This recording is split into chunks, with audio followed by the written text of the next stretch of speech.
Game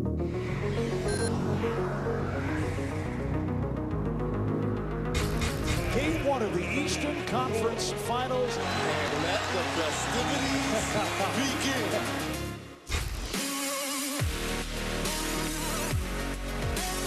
A long basketball game. Oh, what a move by Wade. Oh, George taking to the rim. Keep running. Oh, this is getting good, guys. Yeah, this is fun. George fires for the tie. He's got it. What a shot. And we are headed overtime. I told you in film yesterday we're going to win game one, right? George for three, and he was fouled. The Pacers one stop away. He turns, runs into the lane to the glass. He laid it in. LeBron James beats the buzzer, and Miami wins 103 to 102. Unbelievable. I'm Neil Everett. This Miami-Indiana series doesn't look like it'll be very good. Nah. Game one is any indication, you might as well not even watch the rest of it. What a game. What a start to the Eastern Conference Finals. Game one for the Pacers and Heat had it all, including some last-second heroics from the MVP. Let's tackle that first. The Pacers up in overtime, 102-101. Miami coming off a timeout with 2.2 seconds to play, and it's good to be king. LeBron James with Paul George on him, got the angle on him. Sam Young doesn't rotate. Apparently playing the pass, gets there late. Roy Hibbert wasn't on the floor. Triple-double for James and the game winner. I was able to, I had enough time where I could get to the basket and make a play. I don't know if I was surprised or not. I really wasn't worried about if Hibbert was in the game at all or if he was in. I was worried about just trying to get a bucket for our team.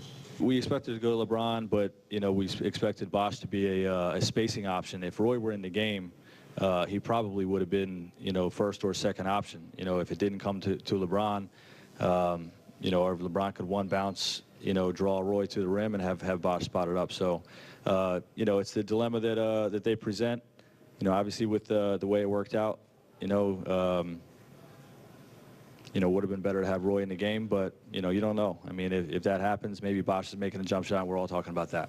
Were you tempted to put Roy in the game for that last one? And if you're faced with a similar situation, do you think he'll do it the same way next time? I don't know. We'll have to evaluate and see what we're going to do next time, but I would say we'll probably have him in next time. All right, John Barry joins us now courtside in Miami. John, let's break down that final play. Lots of talk already about Roy Hibbert not being on the floor. What do you think about that decision from Frank Vogel? It's easy to second guess. I'm okay with it. He matched small for small. Miami went small, so he took Roy Hibbert out of the ball game. I really don't think Roy Hibbert would have had time to get in the way of LeBron James. LeBron caught that basketball so fast, went to his left. Hibbert would have been outside with a shooter. I don't believe that he would have been able to get there in time. So I'm okay with the decision. Obviously, Vogel, he might think otherwise than other people, but I'm okay with it. Now, this game seemed like Indiana's at several points during this game, and it was nip and tuck the whole way. It seems like this is the type of series that can be nip and tuck the whole way. How could a play like that decides a game like this affect the rest of this series? Well, it could be huge. You never want to give away a basketball game, particularly in the playoffs. Let's look at the Golden State Warriors and what happened to them in San Antonio when they lost game one and wound up losing that series in 6. So this is the same situation, a game they had in hand. 2.2 seconds to go, up 1. That's a game you should win. But I fully expect Indiana to come back. This is a confident group. The hangover is not quite what people think it is. It's a tough loss. It's not devastating. A lot of positives for this Indiana team. They are confident, like their coach. I expect them to play much better in Game 2. I can't wait for Game 2. I'm sure you're eagerly anticipating it as well. Absolutely. All right, here's the whole deal from Game 1. Eastern Conference Finals, Heat and the Pacers. Remember, the Pacers took 2 out of 3 against the Heat in the regular season. Let's go straight to the fourth quarter. That's when the real fun began. First Heat possession of the fourth quarter. LeBron James fouled hard by Jan Mahimi.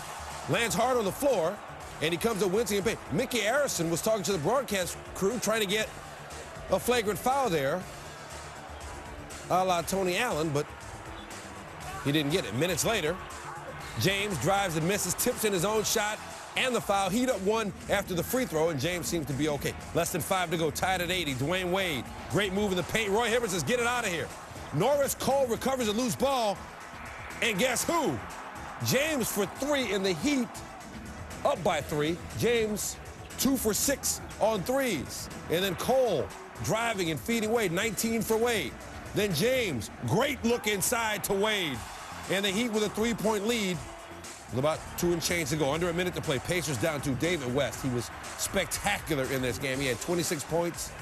Tied the game at 89 there. Ensuing Heat possession. Wade, bulky brace on that knee and everything, gets right to the rim. The Heat up 2. 17.7 seconds to go. Ray Allen at the line with the Heat up 2, and Ray Allen misses a free throw. I told you it had everything. Made the second free throw, though. 8 seconds to go. Pacers down 3. Scramble for the ball. Bouncing all over the place. Paul George gets it back and hits a three-pointer from way out there. LeBron James sort of waved at him. Maybe didn't even believe he was shooting from out there. Game tied at 92 with 0.7 to go. Heat inbounding. Allen, no, sir. 1 for 4 on threes for Allen. 1 for 8 shooting from the floor. Before the start of overtime, Frank Vogel. Shot, kid. Big shot. And good deal on that down there. Switching, talking it out. Okay, great job. We're going to win this game. I told you in film yesterday we're going to win game 1, right? We want more. We want more. We really like it, so we want more. In overtime, Heat down 2. James to Wade. 96 apiece. Ensuing Pacers possession. George. What a play. Pacers up by 3 after the free throw. George with 27 points in what might have been a breakout game for him in the playoffs. Under a minute to play. Heat down 3 off the Shane Battier miss. Chris Bosh gets the tip and the foul. Bosh really didn't help out much rebounding, but he got the and one there. LeBron James gets the layup, put the Heat up 2. 10.8 seconds to go. Crazy play here. George Hill nearly turns it over, gets it back, finds Paul George. He's going to throw up a desperation 3. He got fouled by Wade. And you see what Wade thought about the call. Tough to tell from that angle if he even hit him. But from this angle, it looks like he definitely got a piece of his arm on the follow-through, so George will shoot 3. 1 down. 2 down. It's 1-on-1 apiece. And then George to give the Pacers the lead, and he nailed it. But still 2.2 to play, and you already know what's going to happen. LeBron James gets away from Paul George and then right down Main Street. They had to review it to make sure that he got it off before the buzzer. We'll take a look as well. And as you can see, the ball gone and the Pacers gone in game 1. No help side defense for the Pacers. Again, you heard the explanation from Vogel about why Roy Hibbert wasn't on the floor because of Chris Bosh's threat as a perimeter shooter. And that made it easy for James. Goes right by George. Sam Young there in the paint. Doesn't rotate. Triple-double for James. His 9th career playoff triple-double. 30 points, 10 rebounds, 10 assists. And the Heat steal one that Indiana really let slip away a couple times. 103-102 is the final. Now, you might say it's just one game. Well, teams to win game 1 of best-of-7 series go on to win the series 77% of the time. In Miami, 11-2 all-time when leading best-of-7 series 1-0. They got a big assist from Chris Anderson off the bench. Birdman, 16 points, 7 for 7 from the floor, and 3 blocks. And it's the Heat up a game. It was a terrific basketball game. If I was sitting on you all's seats, I'm sure you all enjoyed a terrific game because, two great teams just, throwing punch for punch. And, our spirit is very high. At this point, every possession counts. And that's what we got to understand, myself included. A couple turnovers that, I wish we could take back and I could take back. But the margin of error is so small at this level. This game is not defined by this sheet at all. Back and forth the whole way, trying to manage,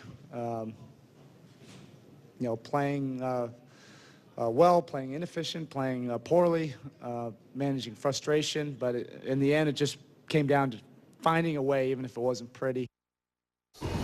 Russell Westbrook's playoff playoff experience cut short, but Paul George has got his back in the crazy shirt department. James with the huge triple-double, 30 points, 10 rebounds, 10 assists. It's almost like they're doing this just for entertainment. Yeah. It's the 9th time in his playoff career that James had a triple-double, as we mentioned. The only players in NBA history with more: Jason Kidd, Rajon Rondo, Larry Bird, and Magic Johnson. Far and away the leader with 30.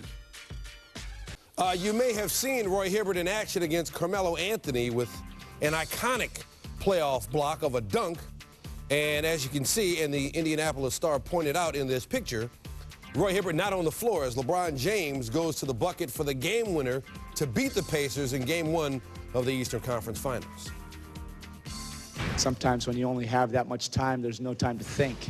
Battier will have a chance to get it to LeBron. He turns, runs into the lane to the glass. He laid it in. LeBron James beats the buzzer, and Miami wins 103-102. All right, some tweets from folks who were watching the game on television just like you. Michael Phelps. Wow, King James just too sick with all those Ks in the hashtag unreal. Adrian Peterson, L. James is the truth. That from a guy who came back from a torn ACL in 2 weeks. And Andrew McCutcheon tweets, what a game that was, with the hashtag Heat and Pacers. With less than a second to go. Yeah, he looked like he was going to be the hero, and then this happened. LeBron James at the buzzer. The great thing about things like these is you watch the people reacting. You've seen the play. Now, you just look like behind the basket, and people are going nuts. Or on the bench, and people are going nuts. Don't look at the Pacers so much, though, because they're not going nuts.